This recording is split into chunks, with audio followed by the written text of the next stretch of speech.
प्रिय भक्तों, आप सभी का हमारे YouTube चैनल भक्ति एक साधना में स्वागत है। आज हम आपको इस वीडियो में संकट चौथ की पूजा विधि बताने जा रहे हैं। बोलिए गणेश जी महाराज की जय हो, चौथ माता की जय हो। आप सभी को संकट चौथ 2026 की ढेरों शुभकामनाएं। प्रिय भक्तों, आज के इस वीडियो में हम बात करेंगे आने वाली संकट चौथ की। संकट चौथ का व्रत किस दिन किया जाएगा?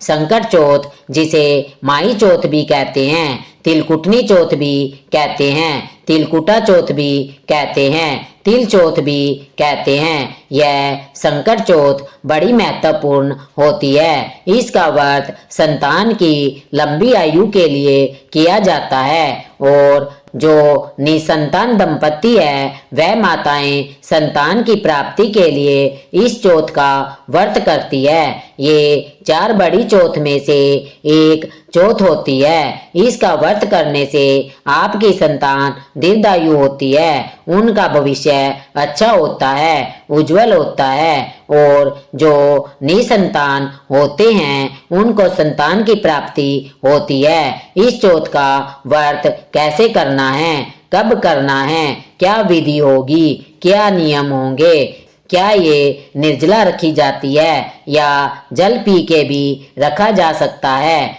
इसमें क्या किया जाता है, पहली बार व्रत आरंभ करना है तो क्या सावधानी आवश्यक है और जो पहले से करते आए हैं उनको किन नियमों का पालन इस बार विशेष रूप से करना पड़ेगा, इसका पूजा मुहूर्त क्या रहेगा, चंद्रोदय कब होगा। इस प्रकार से संपूर्ण जानकारी आने वाली संकट चौथ के विषय में संकटी चौथ या कहे कि तिल चौथ, माई चौथ, माघ मास की चौथ के विषय में आपको इस वीडियो के माध्यम से प्रदान की जाएगी। इस चतुर्थी के अनेकों नाम हैं और उसी तरह से इसका महत्व भी बहुत अधिक है। जानकारी आरंभ करते हैं। उससे पहले आपसे निवेदन है कि कृपया वीडियो अगर अच्छा लगे तो एक बार लाइक अवश्य कर दीजिए। अपनी संतान की लंबी आयु के लिए तथा उनका भविष्य उज्जवल हो, इसके लिए कमेंट बॉक्स में अवश्य लिखिए जय गणेश जी महाराज या ओम गण गणपते नमः। गणेश जी महाराज के आशीर्वाद से आपकी संतान दीर्घायु होगी तथा उनके जीवन में कल्याण होगा, उन्हें सफलता प्राप्त होगी। आप देख रहे हैं अपने YouTube चैनल भक्ति एक साधना में और इसी प्रकार की शास्त्रीय जानकारी पाते रहना चाहते हैं तो पुराणों और शास्त्रियों के अनुसार कथाएं और महत्व में सुनते रहना चाहते हैं तो हमारे चैनल भक्ति एक साधना को अभी सब्सक्राइब कीजिए और बेल आइकन को प्रेस कीजिए। आइए बात करते हैं आने वाली संकट चौथ की। प्रिय भक्तों, आप में से बहुत सी माताएं बहनें चतुर्थी का व्रत करती होगी और कुछ ऐसी होंगी जो शायद ना करती हो। लेकिन एक बात बताएं कि यह जो चतुर्थी है ना, यह बड़ी महत्वपूर्ण चतुर्थी है। यह कोई साधारण चौथ नहीं है, यह विशेष चतुर्थी है। जैसे आप में से अधिकतर महिलाएं करवा चौथ का व्रत रखती है, उसी प्रकार से संकट चौथ महत्वपूर्ण है। शास्त्र कहते हैं कि 12 महीने की 12 चौथ करे, 12 नहीं तो 6 करे, 6 नहीं तो 4 करे और 4 भी नहीं कर सकते हैं तो संकट चौथ और करवा चौथ ये तो अवश्य ही करनी चाहिए। इनके बिना जीवन में कल्याण नहीं है, इसलिए यह बहुत बड़ी चौथ है। इसका व्रत किया जाता है अपनी संतान की लंबी आयु के लिए, अच्छे भविष्य के लिए। जैसे करवा चौथ पति की लंबी आयु के लिए किया जाता है, वैसे ही संकट चौथ का व्रत संतान की लंबी आयु, संतान के उज्जवल भविष्य के लिए और जिनके पास संतान नहीं है वो संतान की प्राप्ति के लिए करते हैं। यह माघ मास में आती है, इसलिए इसे माई चौथ भी कहते हैं, माघ मास की चौथ भी कहते हैं। इस पर चौथ माता को विशेष रूप से तिल का भोग लगाया जाता है। तिल का प्रयोग विशेष महत्वपूर्ण होता है, इसलिए इसको तिल चौथ कहते हैं। और इस दिन क्योंकि तिलकुट्टा भोग के रूप में मनाया जाता है, इसलिए इसको तिलकुटनी चौथ के नाम से भी जाना जाता है। और क्योंकि यह संतान के सभी संकटों का हरण कर लेती है, इसलिए इसे संकटी चतुर्थी या संकट हरनी चतुर्थी के नाम से भी जाना जाता है। तो आइए जानते हैं कि यह व्रत कैसे करना चाहिए। यह हो गई इसकी महिमा।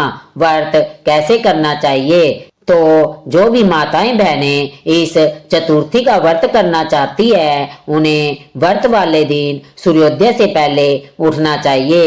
व्रत किस दिन करना है यह मैं आपको बताऊंगी। उससे पहले इसकी विधि जान लेते हैं और नियम जान लेते हैं। सूर्योदय से पहले उठना चाहिए। उठने के बाद स्नान करना चाहिए। स्नान करके स्वस्थ वस्त्र धारण करने चाहिए। स्वस्थ वस्त्र धारण करके और आप पूजन करेंगे।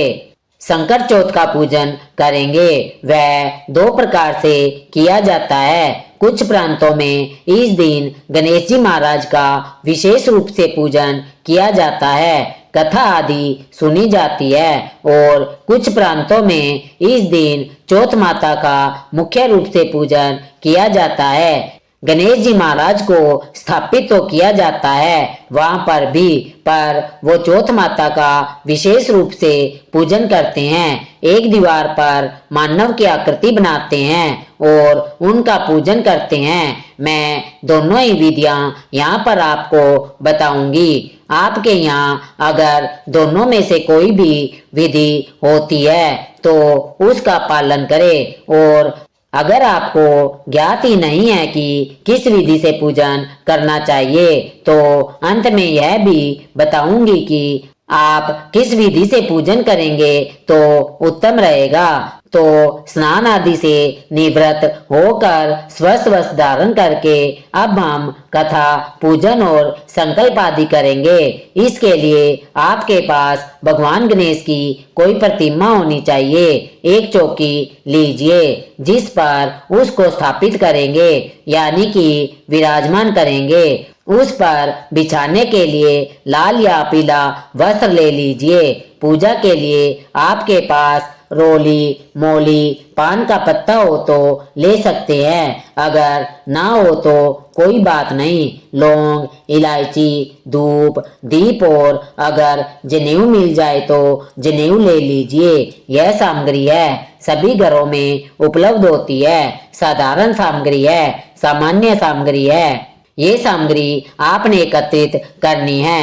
एक लोटा लीजिए तांबे का, उस पे पहले गंगा जल भरिए, फिर शुद्ध जल भरिए और अब आसन लगा के उत्तर दिशा की ओर मुख करके बैठ जाइए। सबसे पहले एक फूल के माध्यम से उस सभी स्थान पर जल के छींटे दीजिए।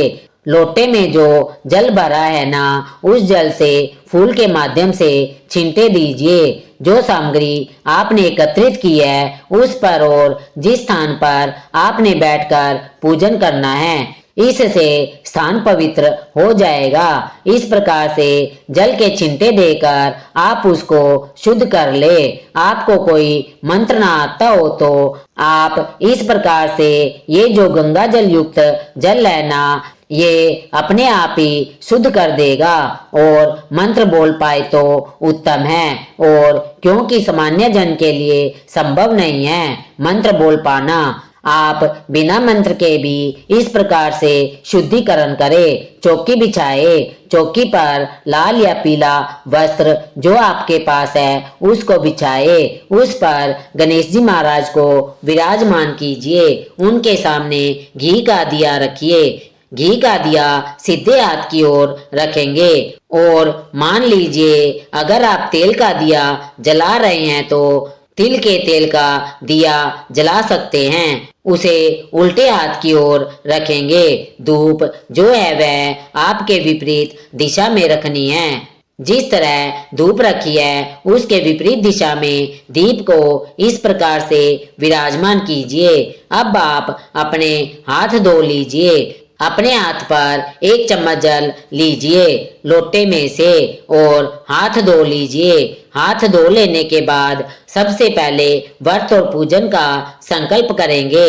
यह संकल्प जो है ना, वह आवश्यक प्रक्रिया है। संकल्प के बिना व्रत का लाभ नहीं मिलेगा। कोई भी व्रत आप करे, पूजन करे, संकल्प अवश्य करे। संकल्प करने के लिए सीधे हाथ पर जल लीजिए। 1 का सिक्का दक्षिणा के रूप में कम से कम रखिए। पुष्प रख लीजिए। अक्षत है तो अक्षत भी हाथ में रख लीजिए। 3 बार बोलिए ओम श्री विष्णु, ओम श्री विष्णु, ओम श्री विष्णु।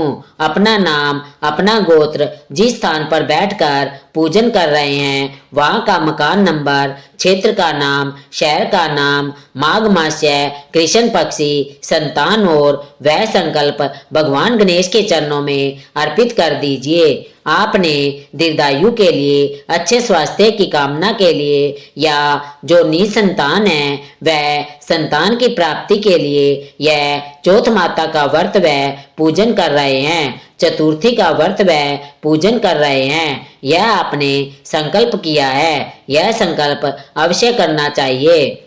संकल्प करने के बाद अब आप गणेश जी महाराज का पूजन करेंगे। धूप और दीप को प्रज्वलित कर लीजिए। संकल्प आरंभ करने से पहले ही धूप दीप को जला लीजिए। दीपक जहाँ रखा है तो दीपक के नीचे अक्षत या पुष्प थोड़े से रखिए। दीपक को कभी सीधा नहीं रखा जाता है, डायरेक्ट पहले नीचे आसन के रूप में थोड़े चावल या पुष्प डाल दीजिए, उसके ऊपर दीपक को रखिए। इस प्रकार धूप दीप प्रज्वलित करके संकल्प करके आप गणेश जी का पूजन करेंगे। गणेश जी का पूजन करने के लिए सबसे पहले गणेश जी महाराज को जल के छिंटे दीजिए।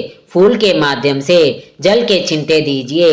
स्नान कराइए। स्नान करा के वस्त्र अर्पित कीजिए। वस्त्र के रूप में मौली का 1 टुकड़ा तोड़िए और गणेश जी महाराज को अर्पित कीजिए।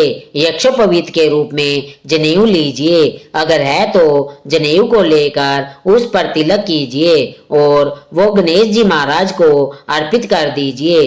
अगर जनेऊ नहीं भी है तो कोई बात नहीं, तिलक कीजिए गणेश जी महाराज को। तिलक करने के बाद अक्षत लगाइए, पुष्प अर्पित कीजिए। पुष्पम समर्पण यह कहते हुए पुष्प अर्पित कीजिए। माला है तो माला पहनाए। धूप दिखाइए गणेश जी महाराज को और दीप दिखाइए गणेश जी महाराज को। भगवान को नैवेद्य अर्पित कीजिए। नैवेद्य के रूप में आप गणेश जी को तिल के लड्डू अर्पित कीजिए। अगर तिल के लड्डू भी आपने नहीं बनाए हैं, जो कि सायकाल को बनाने वाले हैं, तो अभी आप फल चढ़ा दीजिए, फल अर्पित कर दीजिए। या मिठाई है तो मिठाई चढ़ा दीजिए। कुछ भी ना हो तो पतासा या मिश्री अर्पित कर दीजिए गणेश जी महाराज को। हम उसके बाद पुनः जलाजमी कराने के लिए 1 बार जल के छिंटे पुष्प के माध्यम से दे देंगे। हाथ से नमस्कार करेंगे। जो भी दक्षिणा चढ़ाना चाहते हैं, अर्पित करना चाहते हैं, वह दक्षिणा चढ़ा दीजिए। गणेश जी को हाथ जोड़कर नमस्कार कीजिए और अब आप बैठ के संकट चौथ की कथा सुनिए। आपके पास कथा है तो आप कथा सुनिए। अगर आपके पास कथा नहीं है तो हमारे YouTube चैनल भक्ति साधना में कथा को मोबाइल के द्वारा सुन सकते हैं। कथा सुनने के बाद गणेश जी महाराज की आरती कीजिए। आरती करने के बाद गणेश जी महाराज को तिलकुट्टे का या मिठाई का भोग लगाना है। इस प्रकार से यह सुबह की पूजा है जो आपने सुबह करनी है। अब जो लोग जल पी लेते हैं वो लोग इसके बाद जलपान कर सकते हैं। जलपान से भी प्राय केवल जल पी सकते हैं, क्योंकि व्रत मुख्य रूप से तो निर्जला किया जाता है। प्रिय दर्शकों, परंतु बहुत सी माताएं बहनें अलग अलग हालात में होती है। स्वास्थ्य के हालात सबके अलग अलग है, तो उसके अनुसार ही आपको निर्णय करना चाहिए। आपकी शारीरिक क्षमता है तो आप निर्जल रह के इस व्रत को कर सकते हैं, तो निर्जल रह के व्रत कीजिए। परंतु आजकल बहुत सारी बीमारियां होती है, भिन्न भिन्न प्रकार की बीमारियां हैं, जिसमें अधिक समय तक इस प्रकार से नहीं रहा जा सकता है। दवाइयाँ लेनी है तो आप उस अवस्था में जल पी सकते हैं, दवाई भी ले सकते हैं, क्योंकि भगवान कभी यह नहीं कहते हैं कि आप दवाई छोड़कर व्रत कीजिए। इसलिए शास्त्रों में भी ऐसा वर्णन नहीं है कि आपको जबरदस्ती वैसा ही करना पड़ेगा। आपके अनुसार जैसे आपके शारीरिक हालात है, उसके अनुसार भगवान का पूजन आपको करना चाहिए, ऐसा भगवान कहते हैं। जो माताएं बहनें हैं उनको तो निश्चित रूप से निर्जला रह के व्रत करना ही नहीं चाहिए, क्योंकि वो उनकी संतान के लिए हानिकारक हो सकता है और पुराण कभी आपको रोकेंगे नहीं। आपको बताते हैं कि पुराणों में कहीं ऐसा नहीं लिखा है कि वह गर्भवती है, फिर भी आप निर्जला व्रत कीजिए। फिर भी अगर आप निर्जला व्रत कर सकती है तो 24 घंटे का नहीं, ऐसा नहीं करना चाहिए। आपको ऐसी अवस्था में आप जल आदि पी सकते हैं, तो कथा आदि के बाद आप जो सब कर सकते हैं, जल पी सकते हैं। गर्भवती जो महिलाएं हैं, अगर नहीं रहा जाए तो आप फल भी खा सकती है और जूस भी पी सकती है। जैसे आपने यह व्रत करना है, ऐसा नहीं है कि आपको अपने स्वास्थ्य को खतरे में डालना है। जो संतान आपके गर्भ में है उसको खतरे में डालना है। इस प्रकार से इस पूजन के बाद आप समय व्यतीत कीजिए। मुख्य रूप से नियम में ध्यान रखना है कि ब्रह्मचर्य का नियम आपको पालन करना है। ब्रह्मचर्य का नियम एक दिन पहले धारण किया जाता है। एक दिन पहले ही आपने सिर धो लेना है, बाल धो लेने हैं और वहां से ब्रह्मचर्य आरंभ हो जाएगा। ब्रह्मचर्य का पालन करना है, किसी का अहित नहीं करना है, किसी का बुरा नहीं करना है, किसी को गलत नहीं बोलना है, किसी के साथ लड़ाई झगड़ा नहीं करना है। शांत होकर भगवान गणेश के चरणों में मन को लगाते हुए दिन को व्यतीत करना है। सायकाल को संभव है तो भगवान का कीर्तन कीजिए और सायकाल को विशेष रूप से अब कुछ प्रांतों में चौथ की पूजा की जाती है। कुछ लोग यह सोच रहे होंगे कि यहाँ केवल गणेश जी महाराज का पूजन होता है, उन्होंने सुबह कर लिया, कथा आदि सुबह कर ली। कुछ लोग इसी पूजन को दोपहर के बाद करते हैं, 4, 5 या 7 बजे तक इस पूजन को करते हैं, तो आप ऐसे भी करें। और कुछ प्रांतों में सायकाल को चौथ माता की पूजा की जाती है। सुबह तो कथा सुन ली जाती है, गणेश जी महाराज का पूजन हो गया, कथा सुन लिया आपने। अब शाम को आप चौथ माता की पूजा करेंगे। इसके लिए क्या करते हैं कि दीवार पर एक मानव आकृति बना लेते हैं, इस रूप में कि चौथ माता है, चौथ माता का स्वरूप है, उसका पूजन करते हैं। जो भी आपने पकवान बनाया होगा वह, और विशेष रूप से तिलकुट्टा बनाते हैं। तिलकुट्टा क्या होता है? तिल लिए जाते हैं सफेद, उनको भुना जाता है, भून के उसमें बूरा मिला दिया जाता है, इस प्रकार से तिलकुट्टा बनाया जाता है। और तिल के लड्डू इस प्रकार बनते हैं, तिल को भून लिया जाता है, फिर गुड़ लिया जाता है, गुड़ को कढ़ाई में या उसको गरम कर लिया जाता है, गरम करके उसमें तिल डाल दिए जाते हैं और फिर उसको चलाते रहे, धीरे धीरे वो सूख जाएंगे, फिर उसके लड्डू बना दिए जाते हैं। जो तिल के लड्डू होते हैं वो इस व्रत में खाए जाते हैं और विशेष रूप से भोग भी इसी का लगाया जाता है, चाहे गणेश जी का भोग लगाना हो चाहे चौथ माता को, तो यह सब बनाते हैं। चौथ माता की आकृति आपने बनाई है, उनके सामने एक दिया जलाइए और आंच जलाइए उपले आदि पे। उपले आदि पर आंच को अच्छे से पका लीजिए। फिर उस पर घी से भोग लगाइए। जो आपने तिलकुट्टा बनाया है उसका भोग लगाइए। आप देखेंगे उसके बाद उस पर अपने आप अग्नि प्रज्वलित हो जाएगी। इसका मतलब होता है कि चौथ माता आ गई आपको आशीर्वाद देने के लिए। फिर आप अच्छे से भोग लगाइए। पूरे परिवार वाले चौथ माता को प्रणाम करें, नमस्कार करें और उसके बाद जल हाथ में लेकर चारों तरफ घुमा के अग्नि की ओर छोड़ दे। इस प्रकार से चौथ माता की पूजा की जाती है। ग्रामीण क्षेत्रों में मुख्य रूप से इस प्रकार पूजा की जाती है। इस प्रकार से चौथ माता की पूजा करें। तब तक चंद्रमा उदित हो गया होगा, या चौथ माता की पूजा आपने पहले कर ली है तो चंद्रमा उदित हो ही जाता है। लगभग 9 बजे के आसपास चंद्रमा उदित हो जाता है। 8:30 बजे के बाद जो है उदय होना आरंभ हो जाता है। भिन्न भिन्न प्रांतों में अलग अलग समय है। इस प्रकार से चौथ माता की पूजा करनी है। जब कथा आप सुन रहे हैं ना, तो जल का लोटा एक सामने रखना होता है आपको।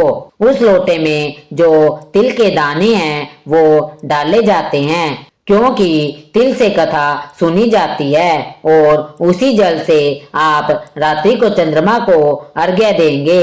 कुछ प्रांतों में सुबह कथा सुनने के बाद सूर्य को अर्घ्य दिया जाता है और कुछ जल उसमें रख लिया जाता है और रात्रि को उस जल में और जल भरकर चौथ माता की पूजा करते हैं और उसी जल से चंद्रदेव को अर्घ्य दिया जाता है। तो आप में से दोनों में से जो भी विधान करना चाहे उसके अनुसार कर सकते हैं। उस जल को ले आप चंद्रदेव के दर्शन करने जाइए।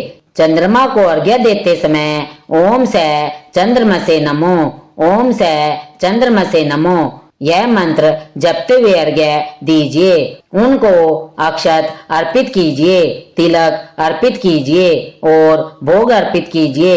उसके बाद परिक्रमा कीजिए। खड़े खड़े हाथ जोड़ के नमस्कार कीजिए। चंद्रदेव से निवेदन कीजिए कि हे चंद्रदेव, मेरी संतान की रक्षा करना, सदा उस पर कृपया बनाए रखना और सदा चौथ माता की कृपया भी उस पर बनी रहे तथा वह दीर्घायु हो। इस प्रकार से निवेदन करें। इसी प्रकार से आप चौथ माता से निवेदन करेंगे और फिर आप अपने इस व्रत को खोल लेंगे।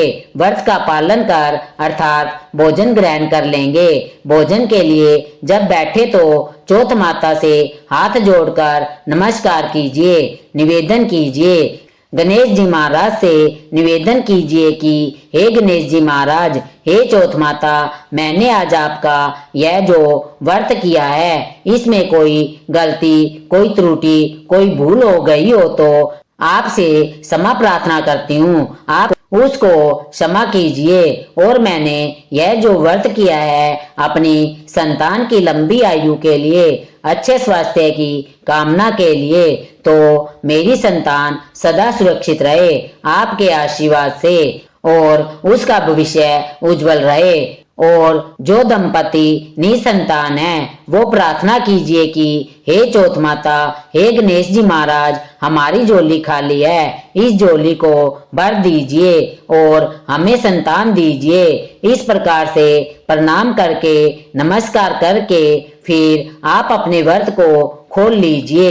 इस दिन ब्राह्मण को दान दक्षिणा आदि देने का नियम है जो आपको देनी चाहिए।